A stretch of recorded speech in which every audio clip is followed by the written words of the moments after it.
ನಮಸ್ಕಾರ ವೀಕ್ಷಕರೇ, welcome to ನಮ್ಮ ಫುಡ್ಸ್ ಚಾನಲ್. ಇವತ್ತಿನ ರೆಸಿಪಿ ಅಲಸಂದೆ ಕಾಳಲ್ಲಿ ಹುಳಿ ಸಾರು ಹೇಗೆ ಮಾಡೋದು ಅಂತ ನೋಡೋಣ.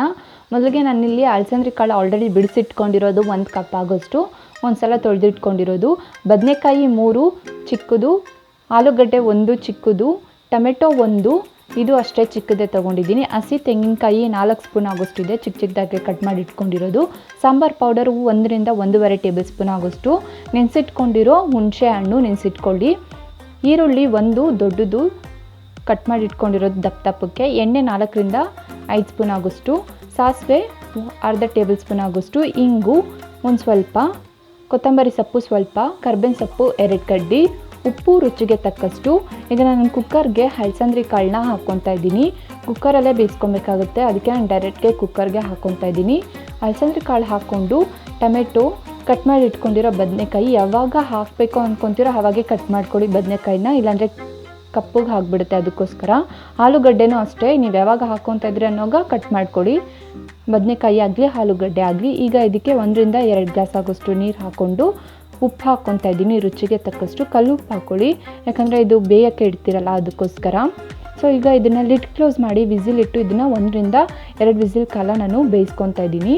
ಈ ಥರ 1 ರಿಂದ 2 ವಿಸಿಲ್ ಆಮೇಲೆ ಹಬೆ ಎಲ್ಲ ಇಳಿದ ಮೇಲೆ ನಾನು ಓಪನ್ ಮಾಡ್ತಿರೋದು, ಅದ್ರ ಮುಂಚೆನೇ ಓಪನ್ ಮಾಡೋಕ್ಕೆ ಹೋಗಬೇಡಿ, ಇಲ್ಲಾಂದರೆ ಬೆಂದಿರೋದಿಲ್ಲ. ಅದಕ್ಕೋಸ್ಕರ ಈ ಥರ ಓಪನ್ ಮಾಡಾಮೇಲೆ ಟೊಮೆಟೊನ ನಾನು ಒಂದು ಸೌಟ್ ಸಹಾಯದಿಂದ ಎತ್ಕೊತಾ ಇದ್ದೀನಿ, ಯಾಕಂದರೆ ಬಿಸಿ ಇರುತ್ತಲ್ಲ ಅದಕ್ಕೋಸ್ಕರ. ಈ ಥರ ಒಂದು ಸೌಟ್ ಸಹಾಯದಿಂದ ಎತ್ಕೊಂಡು ಒಂದು ಬೌಲ್ಗೆ ಹಾಕ್ಕೊಳ್ಳಿ, ಸಪ್ರೇಟ್ ಬೌಲ್ಗೆ ಹಾಕ್ಕೊಂಡ್ಬಿಡಿ. ಈಗ ನೀವು ಕಾಳು ಬೆಂದಿದೆಯಾ ಇಲ್ಲ ಅಂತ ನೋಡ್ಕೊಳ್ಳಿ. ನನಗೆ ಬೆಂದಿತ್ತು, ಅದಕ್ಕೋಸ್ಕರ ಬರೀ ಕಾಳನ್ನ ನಾನು 1 ರಿಂದ 2 ಟೇಬಲ್ ಸ್ಪೂನ್ ಆಗೋಷ್ಟು ಸಪ್ರೇಟ್ ಮಾಡಿಕೊಂಡು ಅದೇ ಬೌಲ್ಗೆ ಹಾಕ್ಕೊತಾ ಇದ್ದೀನಿ. ಈಗ ಒಂದು ಬಾಣಲಿದಲ್ಲಿ 1 ಸ್ಪೂನ್ ಆಗೋಷ್ಟು ಎಣ್ಣೆ ಹಾಕ್ಕೊತಾ ಇದ್ದೀನಿ. ಈ ಥರ ಎಣ್ಣೆ ಆದಮೇಲೆ ನಾನು ಈರುಳ್ಳಿ ಹಾಕ್ಕೊತಾ ಇದ್ದೀನಿ. ಎಲ್ಲ ಈರುಳ್ಳಿನೂ ಹಾಕ್ಕೊತಾ ಇಲ್ಲ, ಸ್ವಲ್ಪ ಭಾಗ ಮಾತ್ರ ಈರುಳ್ಳಿನ ಹಾಕ್ಕೊತಾ ಇದ್ದೀನಿ, ಯಾಕಂದರೆ ಇದು ಮಸಾಲೆಗೆ ಬೇಕು. ಅದಕ್ಕೋಸ್ಕರ ಈ ಥರ ಗೋಲ್ಡನ್ ಬ್ರೌನ್ ಆಗೋವರೆಗೂ ಫ್ರೈ ಮಾಡ್ಕೊಬೇಕಾಗುತ್ತೆ. ನೀವು ನೋಡ್ತಾ ಇರ್ಬೋದು ವಿಡಿಯೋದಲ್ಲಿ, ಈ ಥರ ಕಾಣಿದ್ರೆ ಸಾಕಾಗುತ್ತೆ. ಈ ಥರ ಕಾಣಾಮೇಲೆ ನಾವು ಆವಾಗಲೇ ಎತ್ತಿಟ್ಕೊಂಡಿದ್ದೀರಲ್ಲ ಕಾಳು ಟೊಮೆಟೊ, ಅದರೊಳಗಡೆ ಹಾಕ್ಕೊಂಬಿಡಿ. ಈಗ ನಾನು ಜಾರ್ಗೆ ಹಸಿ ತೆಂಗಿನಕಾಯಿನ ಹಾಕ್ಕೊಂಡು ಇದಕ್ಕೆ ನೆನೆಸಿಟ್ಕೊಂಡಿರೋ ಹುಣಸೆಹಣ್ಣು, ಸಾಂಬಾರು ಪೌಡರು ಹಾಕ್ಕೊತಾ ಇದ್ದೀನಿ. ಆಗಲೇ ಎತ್ತಿಟ್ಕೊಂಡಿರೋ ಟೊಮೆಟೊ ಕಾಳು ಮತ್ತು ಹುರ್ಕೊಂಡಿರೋ ಈರುಳ್ಳಿನ ಇದಕ್ಕೆ ಹಾಕ್ಕೊತಾ ಇದ್ದೀನಿ. ಮಸಾಲಾಗೆ ಇದೆಲ್ಲ ಸೇರಿ ಮಸಾಲ ಮಾಡ್ಕೊಬೇಕಾಗುತ್ತೆ, ಅದಕ್ಕೋಸ್ಕರ ಜಾರ್ಗೆ ಹಾಕ್ಕೊತಾ ಇದ್ದೀನಿ. ಮತ್ತು ನಾನು ಕೊತ್ತಂಬರಿ ಕಡ್ಡಿನ ಹಾಕ್ಕೊತಾ ಇದ್ದೀನಿ, ಕೊತ್ತಂಬರಿ ಸೊಪ್ಪು ಹಾಕ್ಕೊತಲ್ಲ, ಇದನ್ನೆಲ್ಲ ಹಾಕ್ಕೊಂಡು ನೀಟಾಗಿ ರುಬ್ಕೊಬೇಕಾಗುತ್ತೆ. ನೋಡಿ, ಈ ಥರ ರುಬ್ಕೊಂಡಾಮೇಲೆ ನಾನು ಡೈರೆಕ್ಟ್ಗೆ ಕುಕ್ಕರ್ಗೆ ಹಾಕ್ಕೊಂಡು ಇದನ್ನು ಒಂದು ಸಲ ತಿರ್ಸ್ಕೊಡ್ತಾ ಇದ್ದೀನಿ.